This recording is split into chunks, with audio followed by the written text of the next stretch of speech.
Hi, Mrs. Data here with Heroesmart Homeschool Academy. Welcome to class. It's good to have you here.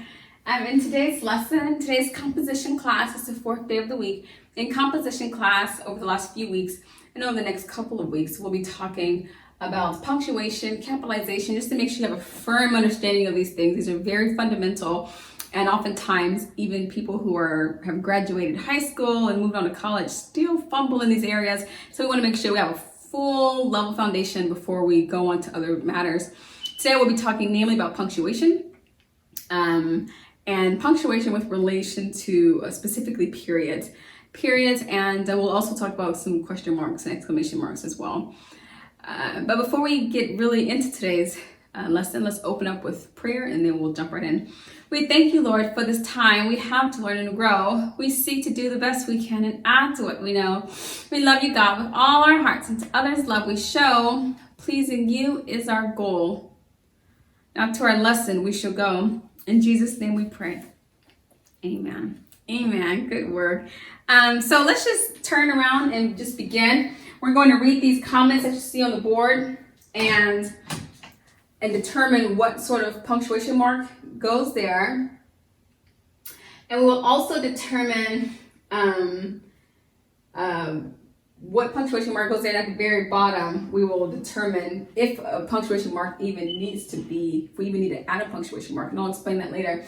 Just so you know, these are comments. The first 5 statements you can find in the book of Matthew. If you're a Bible reader, you'll be able to recognize a lot of these verses. Enter through the narrow gate, says the Lord Jesus. Enter through the narrow gate. What kind of punctuation mark goes there?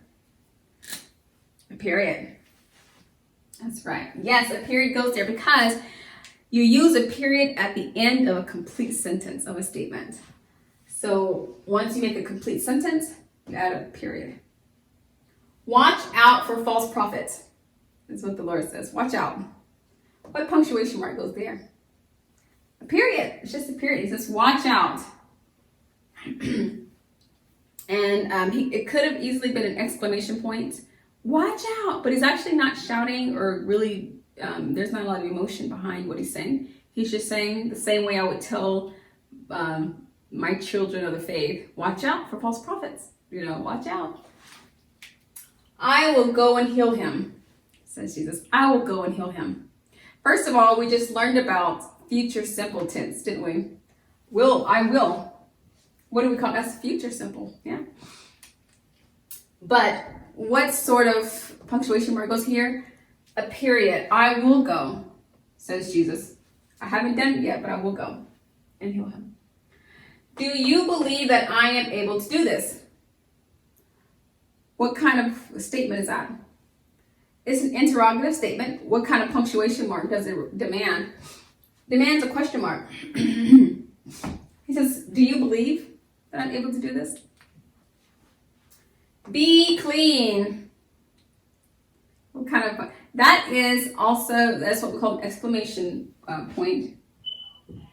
Because when he's saying it, he's exerting a lot of energy and a lot of emotion behind his words. He's not just saying, be clean. He's saying, be clean, and a lot of times if you've ever witnessed those sorts of events, healing, miracles, or anything like that, you'll see that there's a lot of energy. It's hardly a mild show. It's very full of life, full of energy. Be clean, is what he says. Exclamation point. Now here we have, my brother's name is Michael Smith Jr. The junior there comes with a period, as does any other suffix or any kind of, title. If you've ever heard of someone said doctor, Dr. Smith, there's going to be a period there. If you ever heard me say, or if you ever seen me write, Mrs., there's a period there. And we'll talk about titles later. I just want to give you a brief. If you ever heard someone say Mr., there's a title there. If you ever heard someone say Michael Smith Sr., well, there's a period there. And if you ever heard anyone or seen Junior, there's a period. And it's on and on and on it goes. But even when a title of a name or a title of a name or or anything like that comes with a period, you do not have to add another period at the end. The first period is sufficient, okay? The first period is sufficient. Okay. So, just to recap, any title or any abbreviation that comes with the period does not need to have a following period. These are some examples, but in second grade, you'll go over a much longer list of examples of abbreviated titles and things like that. Instead of SR, a person could write senior, SENIOR, but we abbreviate it to SR. Same thing with Mr., same thing with Doctor, etc. But when your title is abbreviated like this and it already comes with a period, you do not have to follow it with another period. That would be incorrect. Okay, so I trust that this is going to help you as you go ahead and work on your composition exercise today. It says, write about what God has to say about bears in the Bible. And believe it or not, God has a lot to say about bears. There's a whole lot there. You don't need to write the whole Bible regarding bears. Just find one or two things that God has to say about them, and you can write up a story based on that knowledge.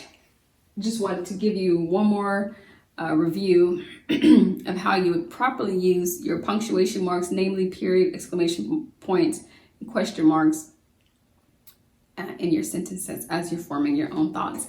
Thank you so much for coming to class, for being a part of today's lesson. But until tomorrow, God bless. I'll be your hero's buddy, and as you study with Heroesmart, I will be your friend.